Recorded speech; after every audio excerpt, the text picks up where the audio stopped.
T'es coach, toi? Ou t'es consultant? T'es thérapeute, psychologue? Cette guéguerre entre la nomination de coach, de consultant, de thérapeute, de psychologue, en fait, c'est quoi qui compte le plus? C'est ce dont on va parler dans ce nouvel épisode de Rendez-vous au carrefour des réussites.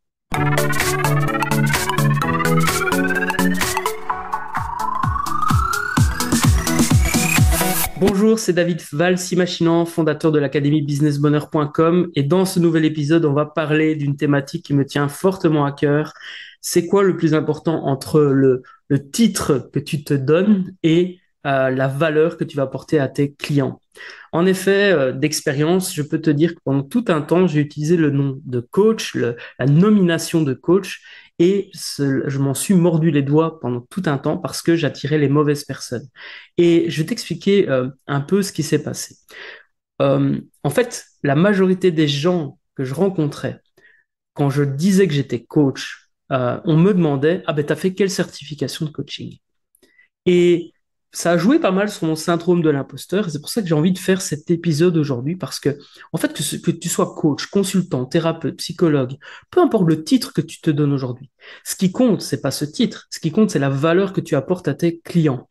Et c'est pour ça que j'ai envie un peu de démystifier aujourd'hui cette notion même de diplôme. Parce que quelqu'un qui a un diplôme aujourd'hui peut faire un mauvais accompagnement et quelqu'un qui n'a pas le diplôme peut faire un très bon accompagnement. Ce qui compte, encore une fois, c'est la valeur que l'on apporte à son client qui compte en tant qu'entrepreneur, en tant qu'entreprise. Après, évidemment, si on va dans les domaines de la santé, l'idéal, c'est d'être formé, d'avoir potentiellement un diplôme ou une certification. Mais ce que je veux dire, c'est que je trouve ça un petit peu con à un moment donné de se donner un titre, alors qu'en fait, un titre, ça veut tout et rien dire. Et c'est ça que j'ai envie de démystifier aujourd'hui. D'ailleurs, peut-être que toi, ça t'est déjà arrivé de vivre cette expérience négative où on vient te juger sur ton titre. Indique-le dans les commentaires, je serai ravi de te lire et de te répondre. Et donc, laisse-moi te partager aujourd'hui trois points qui vont te permettre de dépasser cette notion de titre et à la rigueur, de t'en foutre. Et le premier point que j'ai envie de te partager, c'est le fait de mieux te connaître pour mieux entreprendre. Prends le temps, si tu le souhaites, de lister quelles sont tes compétences, tes passions, quelles sont les choses que tu peux apporter aux autres, quelle est la valeur que tu peux apporter aux autres, peu importe le diplôme ou les certifications que tu as. C'est quoi cette valeur que tu peux apporter? Ça peut être dans d'ailleurs plein de domaines qui sont différents de ton métier principal. On peut imaginer, par exemple, que si tu aimes, comme moi, les jeux de société, eh bien, le fait d'amener l'amusement dans ce que tu fais peut, eh bien, justement, te permettre de te différencier. On peut imaginer que si tu as facile avec l'informatique, ce soit une force que tu peux mettre au service de tes clients. Donc, ce premier point, mieux se connaître pour mieux entreprendre, signifie que plus tu vas te connaître, plus tu vas pouvoir agir de manière alignée et du coup, te permettre d'obtenir des résultats de manière exponentielle. Par exemple, je sais que moi, j'ai une relation à l'argent particulière par rapport au vécu que j'ai eu. D'ailleurs, on fera très certainement un épisode sur le sujet de la relation à l'argent, un de ces quatre, donc pense à t'abonner si ce n'est pas encore fait. Et je travaille depuis des années sur cette relation à l'argent qui, à un moment donné, m'amène à un plafond de verre en termes, par exemple, de génération de chiffre d'affaires ou des tarifs que je pratique.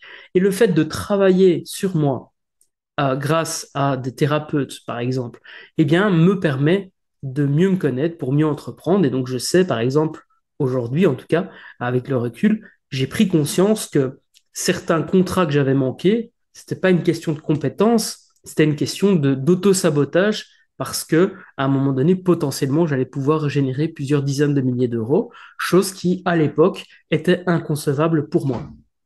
Donc, encore une fois, pars de toi pour entreprendre de manière plus efficace.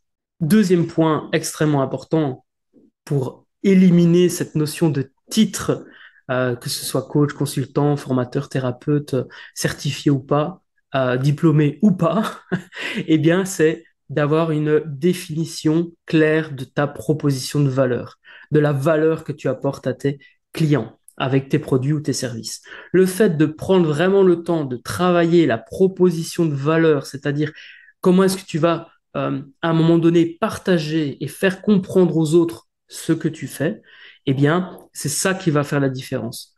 Et je vais tenter, de manière improvisée, de te partager un exemple et un exercice que tu pourrais mettre en place dans ton activité. Imaginons, qu'est-ce que tu préfères entre coach en perte de poids et euh, je t'aide à passer d'un surpoids au poids idéal pour toi, ou je t'aide à rentrer dans cette robe qui est importante, enfin, je t'aide à rentrer dans ces vêtements importants pour toi pour un gros événement dans ta vie. Tu vois, ça a creusé, bien sûr. Lequel tu préfères entre les deux? Est-ce que tu préfères la notion de coach en perte de poids ou bien l'autre qui met en valeur la valeur que tu peux apporter aux autres? C'est ça, en fait, que je te propose de travailler aujourd'hui. C'est vraiment de réfléchir à c'est quoi la valeur que tu apportes aux autres. Je vais prendre un autre exemple. Euh, Hypnothérapeute, c'est quoi que tu préfères entre hypnothérapeute et je t'aide à arrêter de fumer et à retrouver un second souffle dans ta vie grâce à l'hypnose. C'est quoi le mieux? C'est le titre ou c'est la valeur que tu apportes? Fondamentalement, c'est ça que j'ai envie de te partager aujourd'hui dans cet épisode. Donc, s'il y a un truc à retenir, c'est ce que je viens de te partager ici. On s'en fout du titre, ce qui compte, c'est la valeur que tu apportes à tes clients. Et le troisième point que j'ai envie de te partager, c'est de fonctionner en mode amélioration continue. Par exemple, quand tu testes ou que tu partages une proposition de valeur, regarde comment le marché réagit. Et là, je te partage un peu mon expérience à moi. J'ai écrit un premier livre. Ce premier livre m'a amené à avoir l'année qui suit la sortie du bouquin des dizaines, voire même au moins 100 personnes qui m'ont demandé comment tu as fait pour écrire ce livre, comment tu as fait pour développer ton business grâce au livre, qu'est-ce que ça a pu t'amener. J'ai vu que tu étais interviewé, j'ai vu que tu es passé à la télé. Toutes ces choses-là m'ont amené en fait à repérer qu'il y avait un besoin. Et donc j'ai testé une autre proposition de valeur qui est transformer votre contenu existant en un contenu qui vend ou en un média d'autorité qui vend. Et encore, là, c'est vraiment la dernière proposition de valeur, mais avant, j'étais passé à écrivez votre livre business en 3 mois. Donc, tu vois, j'ai expérimenté les choses. Et donc, ce que je t'invite vraiment à faire, c'est ça. C'est à fonctionner en mode amélioration continue. Fait vaut mieux que parfait. Donc, arrête à un moment donné d'essayer de trouver la proposition de valeur parfaite, mais travaille plutôt sur une première proposition de valeur, confronte-la à ton marché, vois comment ça réagit, est-ce que les gens comprennent ce que tu proposes, la valeur que tu vas leur apporter ou pas, et en fonction de ça, améliore, améliore, améliore. C'est ce que j'avais envie de te partager dans ce nouvel épisode. J'espère que ça t'a plu. Indique en commentaire c'est quoi le point qui t'a marqué, c'est quoi la chose que tu retiens de cet épisode. Et encore une fois, sans action, pas de résultat. Donc je compte sur toi pour agir dès aujourd'hui pour rendre le monde meilleur. C'était David de l'Académie businessbonheur.com. On se retrouve la semaine prochaine pour le prochain épisode. Prends soin de toi pour mieux prendre Hello, soin des c'est autres. David. Si cette vidéo t'a plu, sache que tu peux retrouver tous les épisodes en cliquant sur la playlist qui vient d'apparaître à l'écran. Sache également que tu peux télécharger mon nouveau livre Destination Business Bonheur. Si tu souhaites plus de liberté, plus de joie et plus de revenus dans ton business, c'est fait pour toi. Télécharge-le en cliquant sur la barre d'infos. Prends soin de toi pour mieux prendre soin des autres.